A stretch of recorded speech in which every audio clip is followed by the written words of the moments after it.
Vu de l'extérieur, le bâtiment nous rappelle le 19e siècle, mais une fois à l'intérieur du musée de Saint-Gall, c'est avec le dernier cri des nouvelles technologies du 21e siècle que les amateurs d'art commenceront leur visite.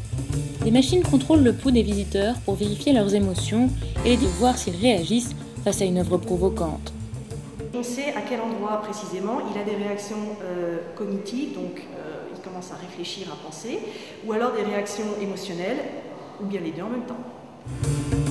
10 signaux par seconde sont envoyés au récepteur et informent les scientifiques de la position exacte des visiteurs. Les machines essaient alors de calculer ce que provoquent les œuvres d'art. Ce projet, baptisé eMotion, s'interroge sur l'impact d'un musée sur le public.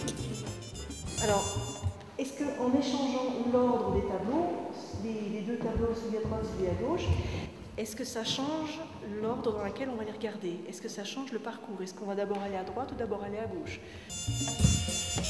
Voici l'œuvre devant laquelle les visiteurs passent le moins de temps. Est-ce parce qu'elle est relativement petite? Est-ce parce qu'elle est cachée dans un coin? Pourtant, l'œuvre la plus longuement observée, elle aussi est accrochée dans un coin. Les visiteurs garderont en souvenir un résumé de leur propre balade artistique. Des lignes noires représentent leur trajet et le temps de parcours, et d'autres oranges, quand l'un d'eux a une émotion.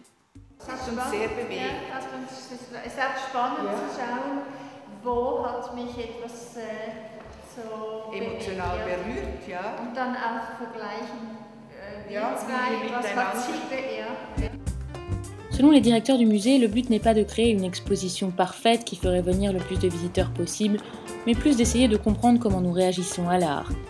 Rien ne prouve que nos émotions complexes puissent ainsi être analysées aussi facilement, mais peut-être ces analyses réussiront-elles malgré tout à ajouter une dimension à notre réflexion philosophique sur l'art.